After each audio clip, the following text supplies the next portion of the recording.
Hey, I'm Joe. I'm the video producer here at Fight for the Future. And I just wanted to intro today. We're going to be starting our weekly live stream today, right now. And I've got with me Evan Greer and Sarah Roth-Gaudet to hop in here and have a discussion about some recent developments on net neutrality. And we'll also have Ernesto Falcone from the EFF on here to discuss that as well. So, Evan, how's it going? Sarah, how you doing? Hey, how's it going, Joe? Doing pretty good. Hey, Sarah. Hi. Cool. Hey, Evan. Hey. Well, yeah, thanks so much. Joe's like totally behind. I know that Joe's making this look easy, but he's literally like moving things between different screens, and I'm imagining like there's like hamsters running on wheels and like things boiling over and like science things happening in the background to make all of this live streaming work. But yeah, we're really excited to get doing this. You know, the idea for doing this as sort of a weekly show came from, we ran several live streams during the battle to get the Save the Internet Act passed through the House, bill to restore net neutrality. And more than 6 million people tuned in to those live streams of obscure committee votes and weird logistical congressional things. And that really showed us that there's just like a huge amount of people out there that really care about issues of digital rights and ways that we can fight to defend the internet as a free and open platform for creativity and expression and awesomeness. And so we wanted to take some of that awesomeness and turn it into a weekly place where we can let you all know about what's going on in the world of fighting for digital rights and human rights online. And what kind of campaigns we have going on, and most importantly, how folks can get involved. So every week we're going to try to have on both policy experts, but also artists and creative types and others who are using the internet to reach their audience and do their thing. And so, yeah, this is sort of our first test run. So let us know what you think and how we can make it better and more useful to everybody out there. But I figured maybe we could just start, because a lot of folks are going to be coming in from our email list or from social media, and maybe you've been following us for years. Maybe you're just brand new. You just watched one of our recent live streams and are like, oh, what is this Fight for the Future thing? So maybe I can kick it to you, Sarah, and maybe just give a little bit of history, like what is Fight for the Future? Who are we? What do we do? And why should folks care about this issue of defending human rights and technology? Yeah, totally. Happy to do that. And correction, over 7 million people, I think, tuned in over the different net neutrality votes and our last epic live stream. So I love being wrong when it's something like that. I'm a numbers person. Yeah, hey folks. You've probably seen, if you've been to our channel before, Evan has kind of been our consistent host, but I got to pop in a couple of times. And like Joe said, I'm Sarah Roth-Gaudet. I'm the executive director of the org.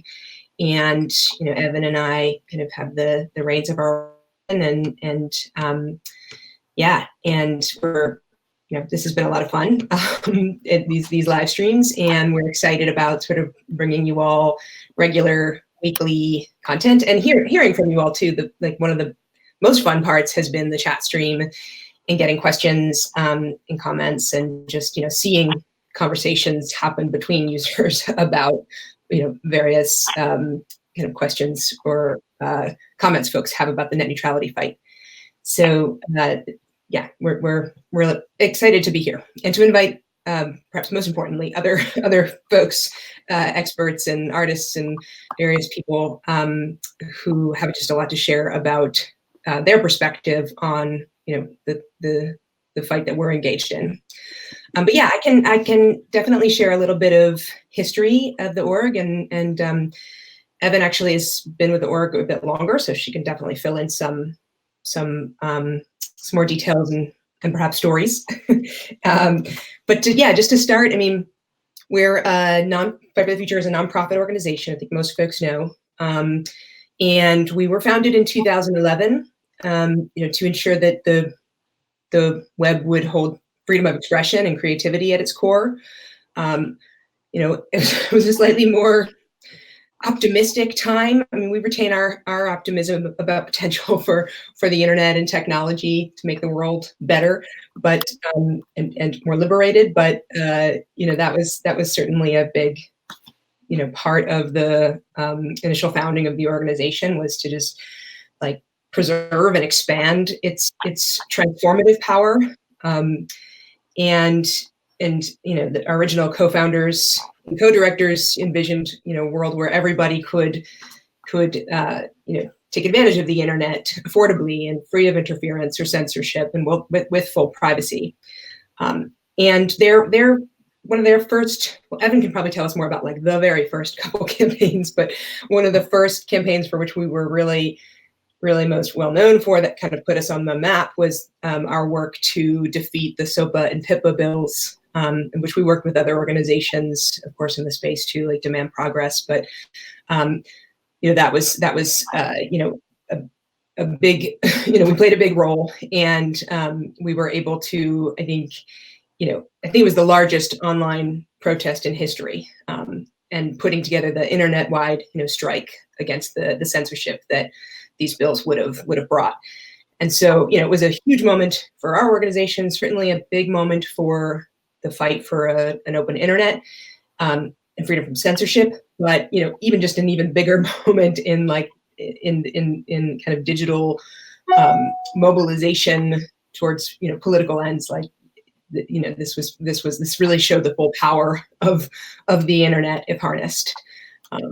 Then of course we've that was a signature campaign, but the way in which we kind of used the internet to to make it possible for a lot of people, millions, to learn about the issue quickly. We use tech, through various widgets and things, to be able to enlist support from other organizations and companies who cared about this, like Craigslist and Wikipedia, that made it possible for people to just quickly and easily take action. That became sort of one of the key ways in which we've been able to mobilize all of and really kind of channel the outrage that we found on the internet around a lot of these issues into real political action. So I'll turn it back to Evan, maybe to say a bit more about that period of our history, and even more current fights that we've been involved in, like net neutrality. Yeah, sure. I mean, and I'm happy to share some Fight for the Future war stories if folks out there want to hear them. But I think the one point that you made there that I think is really important, that I wanted to touch on at the start of this live stream, is just, I think everyone here that works here at Fight for the Future, and we're a very small team. There's what Sarah, like 9 of us, something like that right now. A handful of contractors that help us scale up at important times. Yeah, and we're an intentionally small team. We're not trying to grow to the size of the ACLU or other large organizations that are out there doing important work. We really see ourselves as kind of a small A team of creative people that use the internet and harness the power of the internet to channel people's kind of outrage into really focused political power in order to achieve goals that traditional DC logic would say are impossible. And I think that really touches on what you were saying, Sarah, that, why do we do this? It's not just that we care about the internet itself, or about, being able to watch cool videos or listen to music, although we definitely dig all of that as well. But I think we just see that the internet as technology has fundamentally changed the rules for what is and isn't possible in democracy. And it's opening up our democracy in ways that have profound implications for basically every other issue that anyone could ever care about. And so I think that, here we are, today's the 50th anniversary of the Stonewall Uprising. I'm wearing my Trans Liberation shirt. We care about a really wide range of issues that impact people's basic rights and freedoms. But we see that the internet is just this essential tool at this point that we desperately need in order to win any kind of victories on any issues that impact people's lives. So whatever your cause is, whatever the thing that you care about that gets you out of bed in the morning that you want to fight for is, we are fighting to make sure that you have the megaphone of the internet to use in your battle, in your struggle, in whatever matters to you, or in your creativity or your love or your passion, and allowing you to share that with the world, whether that's starting a business or being a creative artist or video maker or musician. I think the internet, we all see how the internet just provides this platform for that. And then there's the dark side of it too, right? We all see the ways that the internet can be used to trample on people's rights, to spy on people, to silence voices, to stifle our creativity and light and activism. And so I think, Fight for the Future is very much positioning ourselves of fighting at this turning point or precipice where it's not really determined yet whether technology as a whole is going to have a net positive impact on society or a net negative impact on society. And so I think we're kind of fighting right there in the battle, trying to make sure that its net impact is positive by working to ensure that technology enhances human rights and enables us to fight for liberation rather than kind of automating authoritarianism and tyranny and control.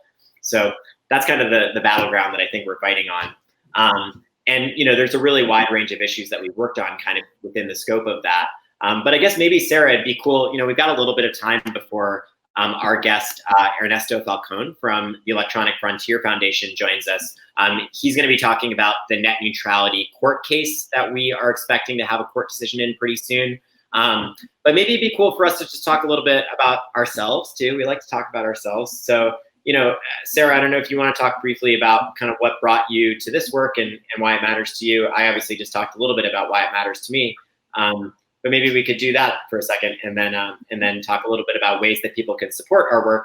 And then we'll have Ernesto join us around 2:30 Eastern time to talk about some developments in the fight to restore net neutrality.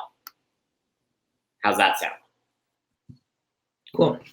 Sounds good. We're getting a couple of questions from the chat as well. So I'm sort of noting them, and we can make sure that we address them as we go too. But one that I thought I would just, because we were talking about our team of nine or so folks and being intentionally small, was a question about whether the team's based in a certain location or if all of the members are scattered and communicate long distance. And this is from somebody who's been following us since 2011. So that's awesome. Thanks for your support. Yeah, we are an entirely remote team. So we are, scattered about. And we have, folks as far as Albania, and then, of course, quite a few folks in the States. We've had staff based in Canada as well. We're primarily focused on, the politics here in the US. And that's been a key part of our success, I think, as well. I mean, we use the internet to do the work that we do, literally, and it makes it possible to recruit great talent from wherever, and it makes life easier in ways to be an activist, like to be able to run to pick up my daughter from the bus in a couple of hours. So yeah. Thanks for that great question. Yeah, I can talk a little bit more about myself. I, prior to being the ED, I was the chief operating officer. So most of my,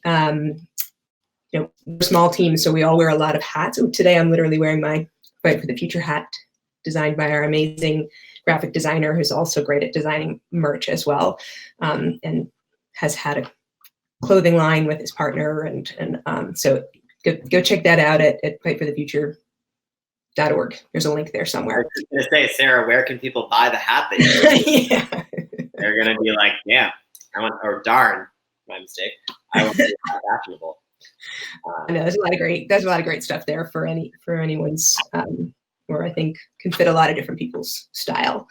But yeah, and so, yeah, I've been more on the kind of, organization building side of things, but like I said, we all wear a lot of hats. And so I will definitely talk strategy with Evan or, pitch in on social media. Like, we do sort of our best work as a team, I think, when we all come together, because we also have an amazing, you asked me to talk about myself, but it's hard not to talk about the rest of the team too. We have an amazing tech team as well, like a super unicorn developer who's amazing, but also flexible and puts up with us when we're pivoting, in the middle of one build to some other new website that must be built immediately because we have this huge opportunity around facial recognition or an emergent threat around surveillance. And we have a great product manager. You've seen probably Dayton come into the if you've watched, and an amazing designer, Bastian Castro.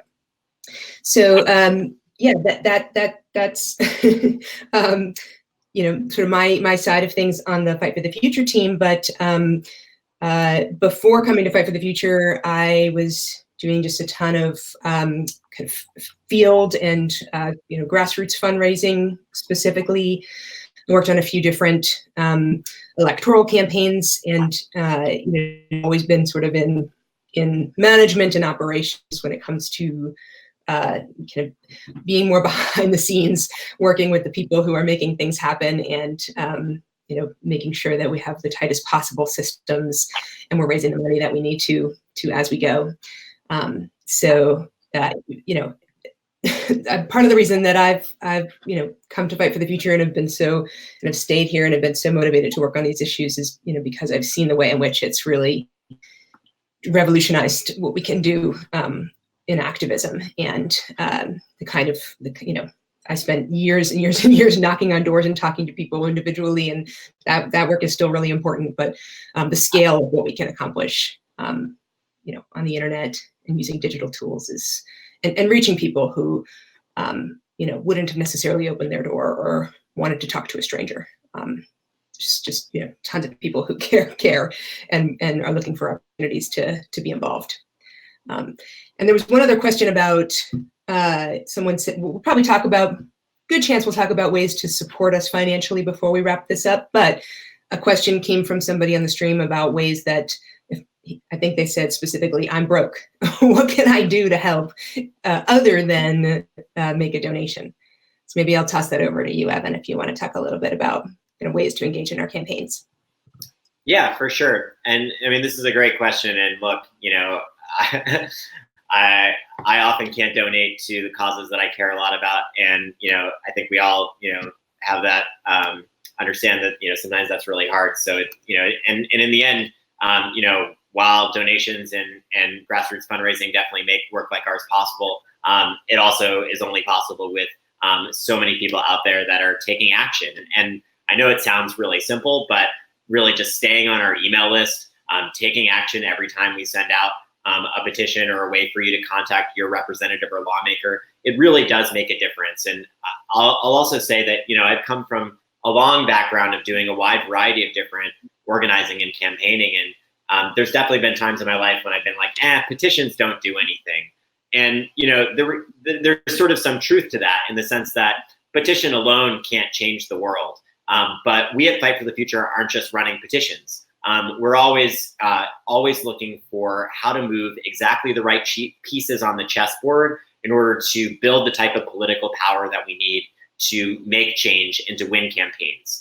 We're not an organization that just sort of has a series of issue areas that we work on, and as long as we sort of do some work in each of those issue areas at the end of the year, then we're pretty happy. We're on a mission. We pick one thing that we think is ambitious but winnable, and then we try to make it happen.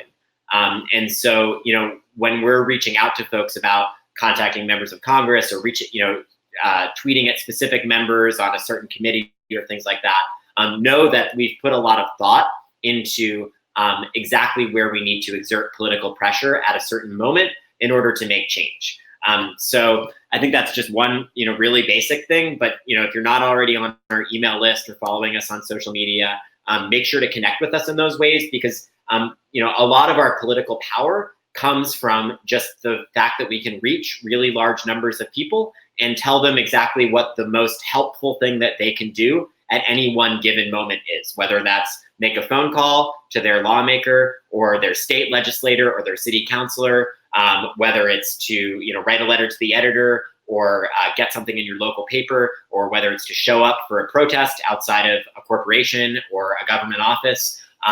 We're putting a lot of thought into how do we exert political pressure strategically, and then how do we reach out to large numbers of people and make it as easy as possible for them to exert that political pressure.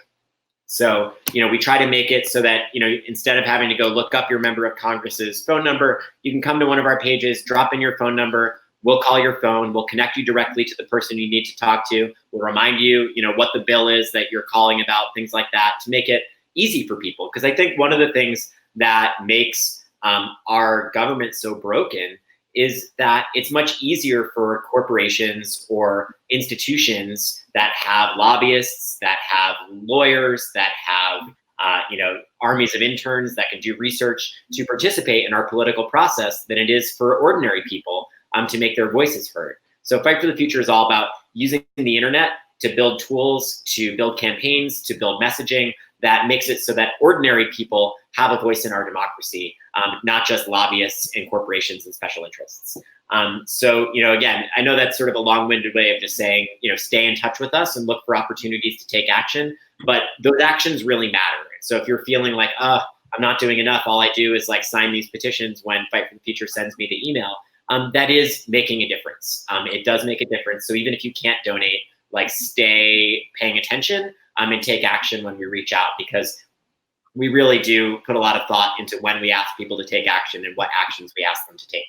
And we try to make it as easy as possible for as many people as possible to take those actions. So I don't know, Sarah, is that an okay answer to that? Yeah, that's a great answer. I even think and I often try to tell people this when they email us this question, like in response to one of our emails, or our fundraising emails, I just can't give. Even just clicking on one of our links is really helpful to us because, various reasons it's challenging to kind of deliver email to folks these days, and so not everybody even receives them. And so if you've opened an email or you click on an email, that that ensures we can reach you again over email, but also it ensures that we can reach others, because it increases our sort of deliverability score and makes it so that more people will get our message. So there's many ways to help, for sure. Yeah, and I guess I'd say beyond that, if you're really interested and you're interested in applying some skills that you have to help out in this fight, maybe you're someone that makes graphics for social media, or you're a Twitch streamer and you could stream on your channel to amplify what we're doing, or you're a YouTube creator, or you're really active in a bunch of subreddits. Whatever your corner of the internet is, use that as your platform to get other people to care about and think about these things. I think we underestimate how important it is for us to just carry these conversations on and use whatever small megaphone that we have to reach as many people as possible. But reach out to us. We're humans. Part of why we're doing this stream, I think, is just to remind folks that there's just a small group of people here behind Fight for the Future, and and we need your help. So if you're excited about helping and you want to help, then get in touch with us. We can drop our email in the Twitch chat, and and folks can get in touch, and we can find ways. We've in the past at big moments, we've had armies of volunteers helping out with all kinds of things. Because we're a very small organization, sometimes it's hard to maintain that for long periods of time, but we'll definitely reach out to you if there's a big moment when we need a lot of people to help with something. So if you let us know, kind of raise your hand that you want to help in those types of moments, we'll find things for folks to do. Well, we should have Ernesto getting on in just a little bit. But Sarah, but now that we've talked about ways that folks can help, non-financially, I guess I will just say, I'm someone who's pretty skeptical of a lot of NGOs and nonprofits that are asking for money, of candidates that are out there asking for money. I think, there's a lot of, there's a lot of folks just fundraising to fundraise. But I genuinely, I never feel weird about asking for money for Fight for the Future, because I know that we stretch every single penny to get the job done. I know that, because we're such a small team, and we're so laser focused on having impact rather than like growing our brand or kind of just being an institution that's going to be here forever. I think we're really focused on, we're mercenaries on a mission, and we're not going to be happy until that mission is done. In this case, right now, some of our missions are restoring net neutrality protections that Ajit Pai repealed.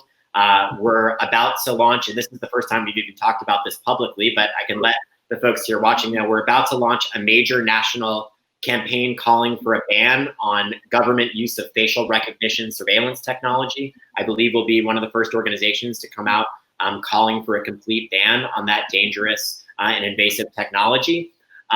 We're working to prevent the reauthorization of Section 215 of the Patriot Act, which the NSA has used to justify many of its mass surveillance programs that were exposed by Edward Snowden. And we're fighting for strong data privacy legislation to make sure that Congress doesn't pass some BS legislation that's backed by Silicon Valley and the telecoms, rather than passing legislation that actually protects internet users. So those are some of the issues that we're fighting on. And if you care about those things and you do want to help, I would say, we really are an organization where you're going to get a lot of bang for your buck in terms of, refusing to give up, in terms of fighting for things that, again, traditional DC logic says are impossible to win, but we have a long track record of winning things that everyone else said was impossible.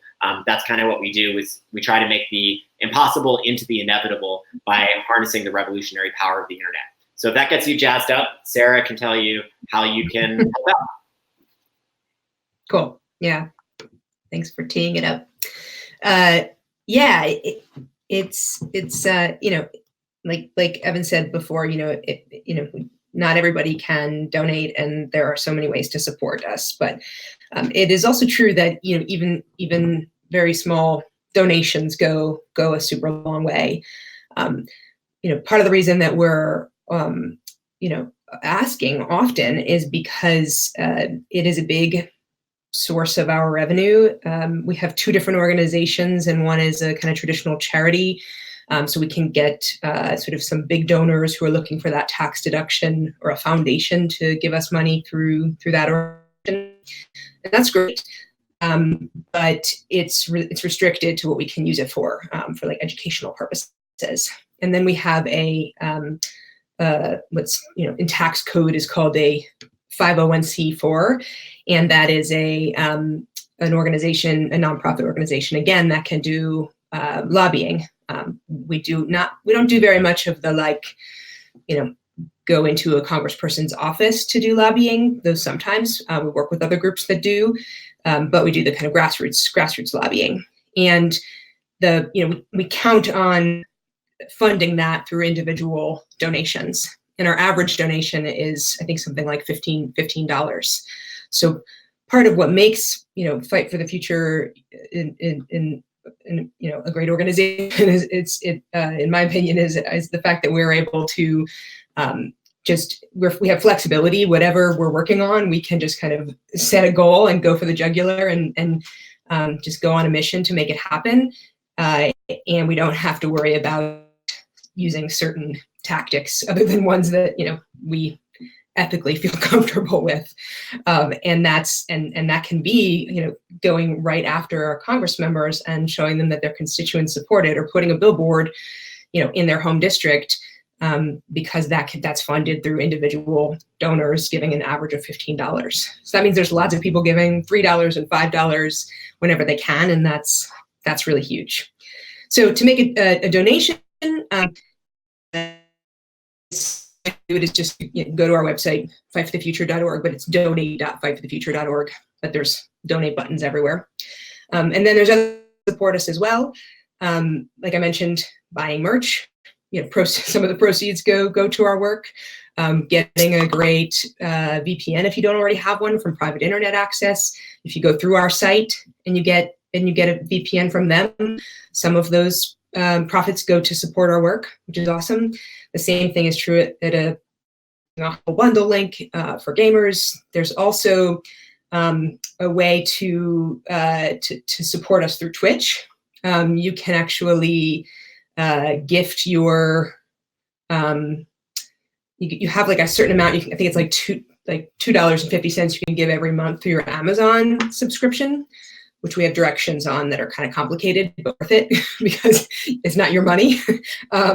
And I can drop those into the chat stream as well. So there's lots and lots of ways to even support us financially, other than just handing over your hard-earned money.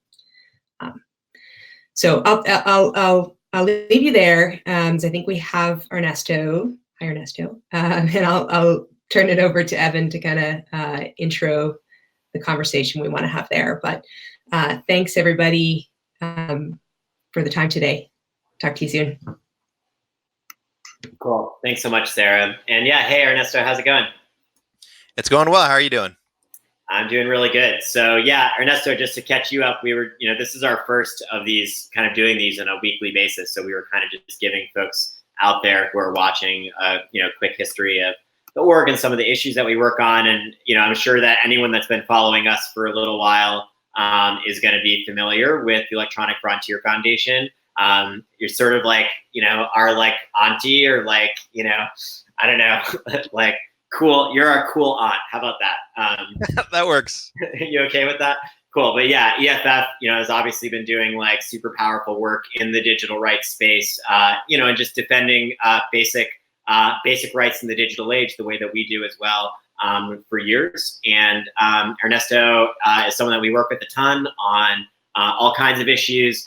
But Ernesto, I wanted to, get you on today just because I think everyone's sort of like, wondering what's going on with the net neutrality court case. And I feel like, even for myself as someone that's like following it like constantly and has been and is like in the trenches and on the email lists and getting the updates and on the calls where I hear from the lawyers and stuff, it's still, fairly confusing to me, kind of where we're at, what the various potential outcomes are, and how it's going to impact, I think most importantly, because I'm guessing most people who are watching right now are not lawyers and are not, do not own a company or are not an AG that's currently suing the FCC. So, I guess it'd be awesome to just maybe, as an overview of what we want to try to talk about, like, both talk about the court case and the various scenarios, but also, what does this mean for our activism? Basically, like, what is this going to mean for what we need to do to keep fighting for net neutrality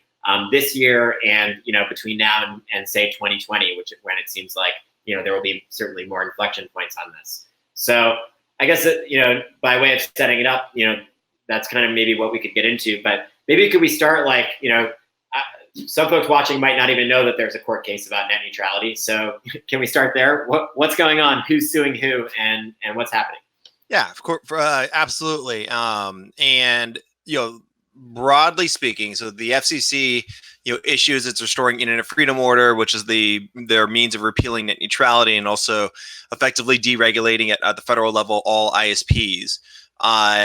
Whenever a regulator or an agency makes a big decision that affects the rights of lots of different people or companies, they have an opportunity to sue, to basically prevent that action because it really could really cause harm without some sort of judicial review. That's a right everyone has for many of these big decisions. So the FCC got sued. Mozilla is the lead name as one of the plaintiffs. That's why the case, if you ever look it up on search, it's Mozilla versus the FCC. And so far, I know who to side with in that, just from hearing the headline, like Mozilla versus the FCC. Who am I gonna? Okay, sorry. Go ahead. Yeah, hard to figure out who the good player is in that one. But yeah, right now we're basically waiting. It's either going to be on a Tuesday or Friday. That's procedurally when the court will issue an opinion. The opinion will be the judge's decision on whether the FCC screwed this up or if they made any mistakes. And there's a lot of variation within that. So I'll kind of play out all the different possibilities. The worst outcome would be, well, actually, let me take one step back. There's two big things the court's going to have to decide. One, can the FCC do this? Can they repeal net neutrality and all the kind of related issues there? And two, can the states like California and New York and others, can they do nothing in response?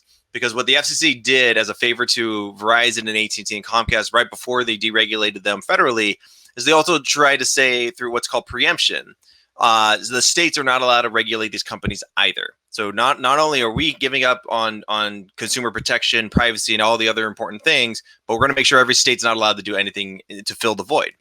So question one is whether the FCC can do it.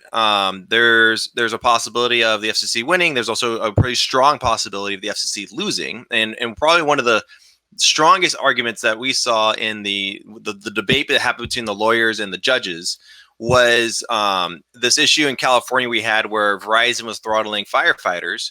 and there was no recourse for the fire department. There was no longer an agency responsible for investigating this issue because of what the FCC did. There was no penalty for Verizon for doing something really egregious that they themselves admitted they did something bad. They've suffered no penalty, no fines, no disciplinary action. So this was pretty front and center for a couple of judges on the DC circuit who basically asked, if you're the federal agency in charge of not just competition, but also public safety, how does this decision of deregulating the entire market, to giving up all your power to oversee these companies, how does that really sync up with your obligation to the public to protect their safety? So I do think that's a really powerful and important argument, and I think that's going to be a big issue for the FCC. If the FCC wins, there's still the fundamental piece of whether the states can intervene and kind of just pass their own protections for their citizens in lieu of the fact that the federal government's abandoning them.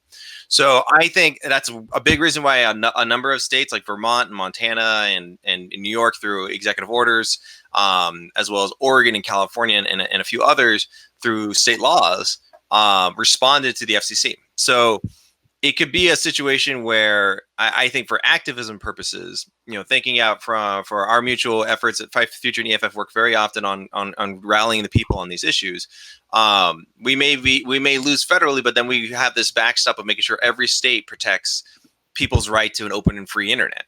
And so the energy for the interim, right, until we can change the FCC, is really getting every state to pass the strongest laws you can to protect their rights to access.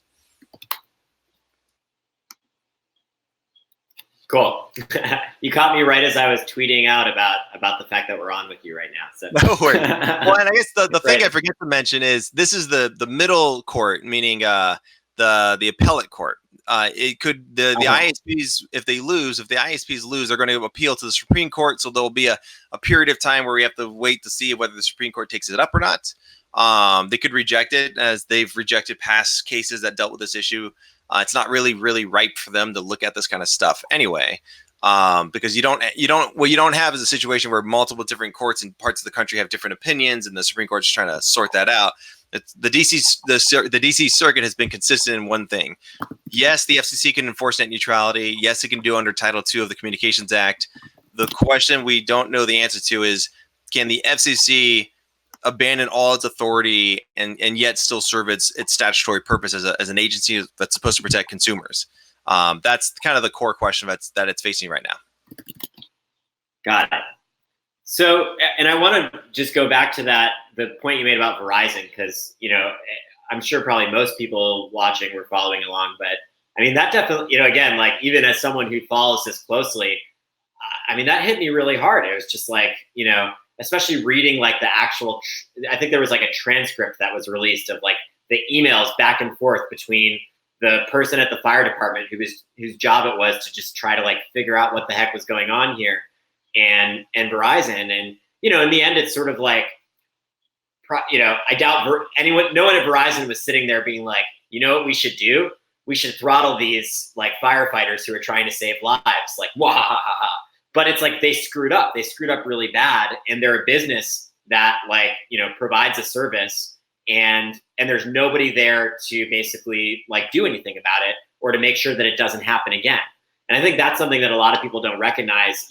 There a lot of telecom shills and lobbyists, when Ajit Pai's repeal went into effect, were like, "Oh, this isn't a big deal. We're just going back to this light touch, quote unquote, light touch regulation that we had before." Or they would also be like, "Oh, the internet was fine up until 2015, so that means we never needed this in the first place." And I think a lot of people don't realize, and I know you were touching on this, that actually, what Ajit Pai did was extreme even by the standards of what telecom lobbyists have been asking for or calling for. And in fact, what he did broke with not just the 2015 rules, but decades of bipartisan consensus at the FCC. That like the basic premise that like it's the FCC's job to protect us from these telecom companies abusing their power, basically. And what Ajit Pai did isn't just repeal those bright line rules against blocking, throttling, and paid prioritization. He basically blew up the entire ship, or like the whole fleet of the kind of protections that were supposed to be in place to prevent these enormous companies that are essentially regional monopolies in many places from abusing the essentially unprecedented power that they have, not only over our communications infrastructure, but as the Verizon throttling case shows, also, that's kind of critical infrastructure that impacts public safety and essentially every other aspect of our lives. So I think it's important just to we need to not cede to the other side they're kind of BS arguments, because this was something that was radical and extreme, and we've only begun to see what the potential impacts of it are unless we're able to restore it. So I just wanted to underline that point. Yeah, I mean, if I could follow up on that, I mean, the reality of today is broadband access, useful access to the internet is an essential service. You cannot function in today's society without it, and it affects everything. To the extent that these are the idea that a service that transcends other luxury items, right? I can live without a whole bunch of products I end up buying, but what I cannot function correctly is without access to the internet.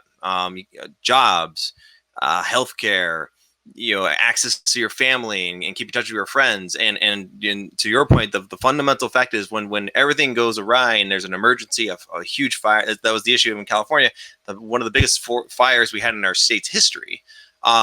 If you're not able to communicate quickly with your friends and your family, and the police department, the fire department are not able to see quickly what's happening around them, it's all about situational awareness. And this is the kind of thing that the FCC thinks, well, let's just let a small number of private companies for profit figure that out on behalf of people, and that's insane. It's really fundamental for the government to be involved in issues that protect public safety. That's a core job. I think everyone could agree to that, no matter how where you are in the ideological spectrum. That we actually expect the government to provide some basic protections in that respect. So it is something that there's an interesting case happening in California. Just to add to this, you kind of think Verizon saying throttling firefighters in the middle of an emergency is bad enough. I don't think the ISPs have learned their lessons. They will see they screwed this up on a PR perspective, but that's all they see it as is public relations. Just about 3 or 4 weeks ago, AT&T sued the Office of Emergency Services here in California, and they're basically leveraging a law that they passed at the state level years ago that was basically a deregulation law under the exact same premise that they got the FCC to deregulate them federally, which is, well, as long as the government's out of the way, things are going to be fine for all your constituents.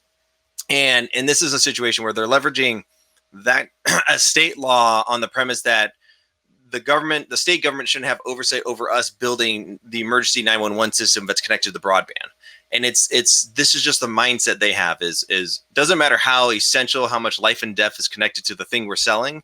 The government shouldn't be involved in looking over our shoulder to make sure we're not screwing anyone over. And it is baffling to think what is the mindset at the corporate level to have that conclusion, right? I mean, life and death. These are things that should be no-brainers, but there aren't. We have to fight for these rights and make sure we have our protections in place. Yeah, no, I think that's well said, and and I think it's important to note too.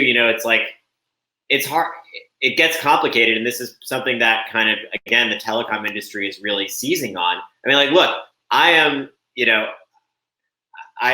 were talking about Fight for the Future's roots earlier. I mean, I'll just be frank. I mean, I came up in sort of the anti-authoritarian, left anarchist, activist scene, punk rock and, fists in the air. I am as skeptical about government power as anyone. I know EFF has done enormous amounts of work challenging, government overreach, government surveillance, government censorship attempts. So I think, Ernesto, I mean, you and I are, highly skeptical of government power, and yet are, staunch supporters of these net neutrality protections, because again, these are, it's almost funny to call them regulations in a way.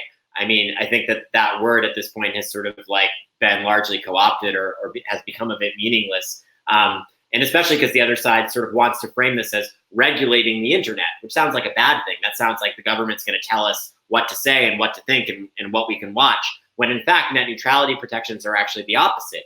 they're preventing companies like Comcast and Verizon and AT&T from being the arbiters of what we can see and do on the internet. So it's essentially, in a way, it's actually protections from regulating the internet, from those companies that have, such enormous amounts of power. So I always just like to make that point because I think it's so easy to, look, I don't want the government messing with the internet either, but net neutrality, is the furthest thing from that. It's, in fact, it's just this basic technological principle, and this basic principle of oversight, exactly right, that these companies need, and that it's thrived on since the beginning. So I think that's really important. Folks like Tim Berners-Lee or others have been very clear that this is how they envisioned this technology working. And in fact, the ways that Comcast and Verizon and AT&T and T-Mobile are kind of twisting or distorting or manipulating it are fundamentally at odds with the ways that this technology is essentially supposed to work. So feel free to respond to that, Ernesto. But I thought maybe just to bring this back to the court case of so what's going to kind of happen next? So assuming you sort of laid out that there's a few different ways that we could win. There's kind of a few different ways that we could lose. It sounds like we're pretty optimistic. I mean, Ajit Pai cut every corner, or he didn't even pretend that he was listening to the public when he went and dismantled these rules. He was pretty cavalier. He was up at events in DC with lobbyists from the telecom companies that he's supposed to be overseeing, like cracking jokes and almost just almost trolling us all by how cavalier he was about just essentially giving this massive handout to the telecom industry. So assuming that the court recognizes that and deals a blow to the FCC and hands them some kind of decision that sort of kicks this back to them, what's going to happen next, and what should people out there watching be prepared to do in order to make their voices heard, whether that's contacting the FCC or their members of Congress? Where's the fight going to go next once this court decision does come down? And when can we expect it? I know that's kind of the $1 million question, but for folks out there who haven't been paying close attention, when should we expect this roughly to occur? Yeah, no, great questions. I mean, just to answer an earlier thing on kind of the principles of net neutrality and why these rules are important. I mean, all these rules are doing is just codifying kind of the technical engineering expectations and understandings of how the internet has always functioned. This is kind of why, this is basically why EFF has been able to get more than 100+ engineers, many of them who built the internet, to oppose the FCC's efforts here, because the FCC is the one that wants to change the internet. The rest of us are asking for an internet to stay the way it's always been since its inception. In terms of what happens next, so say the FCC loses. Well, there's two, we'll do the two big scenarios in terms of DC. If the FCC loses, it has an opportunity. It kind of depends on how it loses, but there's no reason why the FCC chair couldn't try again, or and try and figure out a do-over of some sort. If that were to happen, it becomes essential that Congress puts a check on the FCC. It is one of the strangest things that has happened.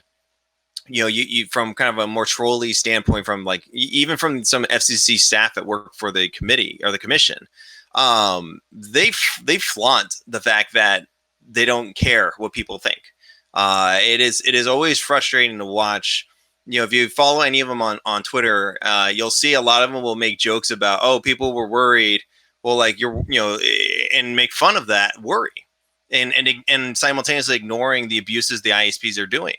I can't. It looks to me like it's so insular, the thinking with the agency to make a decision that is so contrary to what the American people want in a democracy, and to argue, essentially, I don't care if this, this was actually the most commented federal action from a regulator in history, and all the analysis that looks like how many, which side of the V, if you will, which side of the versus for or against those comments came in. It's like 90+%, millions and millions and millions of Americans saying don't do this, and they did it anyway. And so, it is just one of those things where if we can't convince a regulator who's essentially captured by three major companies who are seeking to monopolize access in order to make a few extra $1 billion off our pockets, Congress's job is to step in and stop that. So if the FCC were to lose at the courts but then try again, it is incumbent upon the House of Representatives and the Senate the United States Senate to stop the agency. And there's a couple ways they can do that. They can change the authority of the FCC and kind of lock their ability to do any sort of restoring internet freedom order-like efforts. Probably more concretely, and you kind of see a little bit of this happening already on some related items. Congress controls the purse strings. They're the ones that decide whether the agency is even funded to do certain things. So you already see something happening now. Just this week on Wednesday, the House of Representatives voted on an amendment in the FCC's budget. This is under what's called the Financial Services Appropriations, to be technical. But basically, the budget, the funding from Congress that funds the FCC, Congress put a bunch of red markers down and said you can't do X, Y, and Z with federal dollars. One of the interesting ones, the big ones for EFF, since we're based here in San Francisco, was basically telling the FCC they can't interfere with San Francisco's competition ordinances. San Francisco, as the city, has used a lot of local power to promote access locally, and to break down what exactly happened in San Francisco, you had situations where people who lived in apartment buildings, tenants, were not allowed to get anyone but Comcast because their landlord prohibited anyone but Comcast from selling broadband to them. Even if they're just literally right outside the window of their apartment building, right across the street, they weren't allowed in the door. And the reason that was happening was because landlords were being paid by Comcast for every person they would subscribe to Comcast. And they were being paid even more money if they got more of their building subscribed. So I'm a landlord. I'm looking at, hey, I'm getting free money from the cable monopoly, and all I have to do is just prevent everyone else from getting in this building. What's going to happen for every tenant is they can't not have broadband, right? They can't live at their home, their rental, and just say I'm not going to use any broadband access while I'm home. So all of them have to subscribe to Comcast, and they're getting tons and tons of money to the landlord. So what San Francisco did 3 years ago was essentially says enough of this. If a ISP, a competitor, wanted to enter the building, a landlord cannot reject them for any arbitrary grounds. And what's happened in like 2 to 3 years is a fiber company that sells gigabit broadband service for $40 a month. They got into 300 buildings in about 3 years. And a smaller ISP is an ISP called Monkey Brains. They sell wireless and some fiber services for $35 a month, dirt cheap stuff. And they got into about 75% of the apartment buildings in San Francisco. And so in response, landlords and Comcast went to the FCC and says, oh my God, you got to stop this crazy state of California and what these people in San Francisco are doing. Please help us. And crazy enough, the FCC actually intervened. The FCC, Ajit Pai, in a news announcement about a week and a half ago, said we're gonna interfere with San Francisco's ability to promote competition in their own backyard. And the House of Representatives, as of 2 days ago, voted an amendment that says you will not be given a single federal dollar to carry out that action. So, these are the things that Congress can do to help kind of curtail, corral, stop bad actions from the FCC if they continue to do further bad actions. And that's where I think a lot of the attention from voters, from constituents, you have elected representatives. You got to keep pushing the pedal to the gas and keep telling your elected official, I'm tired of this monopoly that's charging me 200, 300, 400% the price of what I should be paying and giving me an inferior service on top of that. There's plenty of other people who want to provide better services for their fellow American, and from your local governments and from the small business out there. But they need to be protected because clearly, not only is this FCC abandoning competition and net neutrality and privacy and everything else, they're hostile to competition. I mean, they're actively hostile to breaking the monopolies, and that's insane. Yeah, well, and while you were talking, it reminded me, just in terms of putting the gas to the floor. I mean, I decided my kid had a lemonade stand yesterday, so I didn't. And then I was exhausted, so I didn't actually watch most of the debate. But I got the recaps, and it sounds like not a single candidate, not a single one of the 2020 frontrunner candidates said a word about net neutrality during any of their speeches. And I think given that it's one of the most talked about issues, of the last decade, even, hundreds of millions of people have spoken out and taken action on this. I think that's pretty notable, and it underscores the fact that we've got a lot of work to do. This is an issue that is unlike many other issues. As you said, it polls consistently. 80% plus of people from across the political spectrum: Democrats, Republicans, Independents, Libertarians, Conservatives, Trump supporters. This is like the one thing everyone can agree on, and so that creates unique opportunity.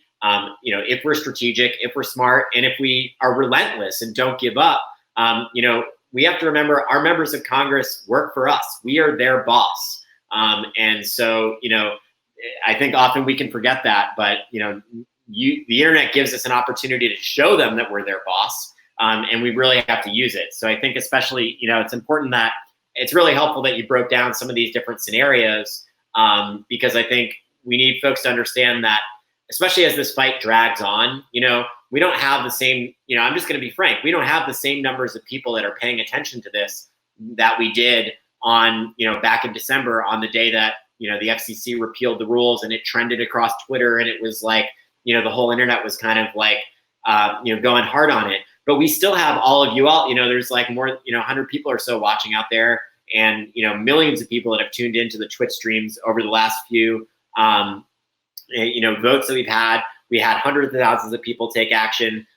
Just a couple of weeks ago when, Senator Markey went to the floor and attempted a unanimous consent motion. So there's still a ton of people out there paying attention to this. And if you're one of them, we need you now more than ever. We need the people that really understand how fundamental this issue is to stay in the fight, to contribute monthly to organizations like EFF and Fight for the Future, to keep taking action, keep calling their members of Congress. Because I see a path forward here, but we have a lot of work to do when even the folks that are running to replace the current administration that appointed Ajit Pai, there's no guarantee that they're just going to fix this. They could totally appoint, Obama's appointee at the FCC had to be dragged kicking and screaming into enacting the protections that we have now.